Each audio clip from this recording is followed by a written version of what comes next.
Andrew Ravens here of ravensnewspost.com, and we're going to run down Monday Night Raw from July 20th of 2015. I'm going to skip to the pre-show and kick things off. The show opened with a recap of last night's, or Sunday night's, I should say, WWE Battleground pay-per-view. The Undertaker walked down to the ring to open the show. He cut a promo basically saying that he is a relentless, merciless, cold-bloodedness, Grim Reaper. Streaks are made to be broken. That is a painful thing to deal with.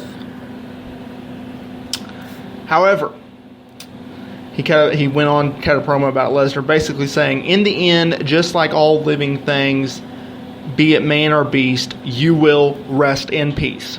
The Undertaker left the ring, walked up to the ramp, and we cut back to the Authority talking in the back, basically saying Taker and Brock Lesnar is going to be a great main event for SummerSlam, and so it will be. They're calling it a main event. They kind of do this for WrestleMania. You know, we have 3 to 4 main events. I don't know if it's going to be the main event of SummerSlam, but it would not shock me if it is. 6-man tag for our main event is scheduled. Randy Orton, Cena, Cesaro taking on Kevin Owens, Sheamus, and Rusev. Charlotte defeated Brie Bell in a singles match. Triple H was on the phone with Paul Heyman on the back saying, you know what, you and Brock Lesnar don't have to show up tonight. Take the night off. Lesnar, okay, fine. Go to a commercial break, come back. Los Matadors defeat primetime players. Yes, the tag team champions lost due to interference by the New Day. Big Show hit a splash on Miz to defeat him. After the match, Big Show cut a promo about Ryback and that he would want his Intercontinental Championship whenever he returns. He also plugged that he'd be on Tough Enough tonight. We also see the Authority holding a group therapy session with the WWE locker room, stating that they need to help them continue to keep the SummerSlam main event intact and do not let Brock Lesnar and The Undertaker go at it tonight should Lesnar show up. Then they also run into Paul Heyman, who's in the arena, who's not supposed to be there. Basically, Heyman said, I just want to deliver the message from Brock Lesnar about The Undertaker, and then I'm leaving. I'm done. There is no Brock Lesnar on the show. Paul Heyman went to the ring. We cut to a break. We come back. He cuts an amazing promo, as always, stating that The Undertaker cost his client, Brock Lesnar, the WWE World Heavyweight Championship at last night's Battleground pay-per-view against Seth Rollins. Now, it was not Seth Rollins who beat Brock Lesnar. Seth Rollins got his ass kicked. Everybody saw that. 13 German suplexes to be exact. Lights went off. Lights came back on. Undertaker was standing in the ring. He went to go against Paul Heyman, who screamed, I have children, which was a great line. Brock Lesnar hit the ring. They brawled. All the WWE superstars came out, and they tried to break up this massive brawl. Fought in, out, around the ring. Cut to break. We come back. Lesnar's kind of cooling off. And then The Undertaker strikes. They brawl some more. Lesnar flips over a table. It's panic. It's just craziness. Finally, 3 to 4 fake security guards / police officers with flame tattoos, which I thought was a little odd, came and broke it up. They put zip ties on Brock Lesnar, who kept repeating, don't touch me. And they took him away. Great segment. Great segment. Seth Rollins is in the ring. He gets a promo, basically stating that, and I'm kind of skipping ahead here, basically, he cut a promo about how great he was and that he's still the WWE World Heavyweight Champion. Blah, blah, blah, blah. John Cena came out. They went back and forth. It appears that Cena and Rollins are going to go into a feud heading into SummerSlam. It's not a unification match. It's just a champion versus champion match. Maybe they put the WWE Championship on the line.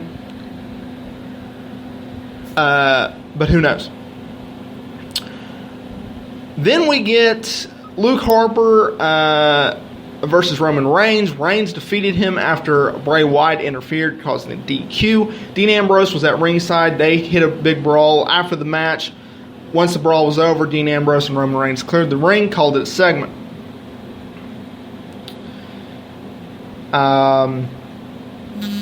Then we have Sasha Banks and Naomi defeating Paige and Becky Lynch. Very good. It went to a commercial break, so it was a 2-segment match. Pretty good stuff. Our main event was a dark match main event. That's what it was. It was a 6-man tag team match. Randy Orton, John Cena, and Cesaro defeated Kevin Owens, Sheamus, and Rusev, basically after both Owens and Sheamus left Rusev high and dry. The babyfaces hit their finisher, blah, blah, blah, blah, blah. They stood tall, blah, blah, blah, blah, blah. Some would say that they should have left off the Taker-Lesnar angle to send the show off hot instead of just having a cold, dark main event. Either way, I thought the show was very good. If you noticed, other than the Los Matadors segment and match, which they went over for some odd reason, they had all the stars on the show, and there was not a lot of filler, which for a 3-hour show needs. And it didn't drag. Some people thought, well, it was an okay show. Some people thought it was the greatest show of all time. I think it was a good show. I think the angle between Lesnar and Taker really popped it. I thought the show kind of finished flat, but I didn't really mind it because I get where they were going. You know, you had this transitional period with Orton and Cesaro and Rusev. Kevin Owens is kind of just out there. It appears that they're going to continue Randy Orton versus Sheamus. It also appears that they may do a triple threat between Cesaro, Owens, and Rusev, which I like. And you could do, if you really, really wanted to, you could do a triple threat #1 contenders for the United States Championship. I don't like it just because if you are going to have Cena versus Rollins, what if Cena wins, and what if Cena wins the championship? If it's a non-title match between Rollins and Cena at SummerSlam, and Cena goes over, then you're going to have Cena challenge for the WWE Championship. And that triple threat for the #1 contenders is kind of You could have Rollins go over Cena clean, of course, and prove that he is a dominant champion. And then you could have that triple threat for the #1 contendership for the United States Championship. And then they go on to face Cena. Owens wouldn't win that, which would hurt him in a way. Cesaro has faced him before. Rusev's already had a feud with him, so it kind of feels like they're repeating themselves. A lot of ways that WWE can go, not only going into, but out of SummerSlam. So we will see what they do from there. I'm Andrew Ravens. This is your Raw recap for July 20th. Hope I didn't talk too fast, but I would have run this sumbitch down. You guys have a wonderful day. Keep it locked on ravensnewspost.com for your latest professional wrestling and mixed martial arts news. Have a great Tuesday, y'all.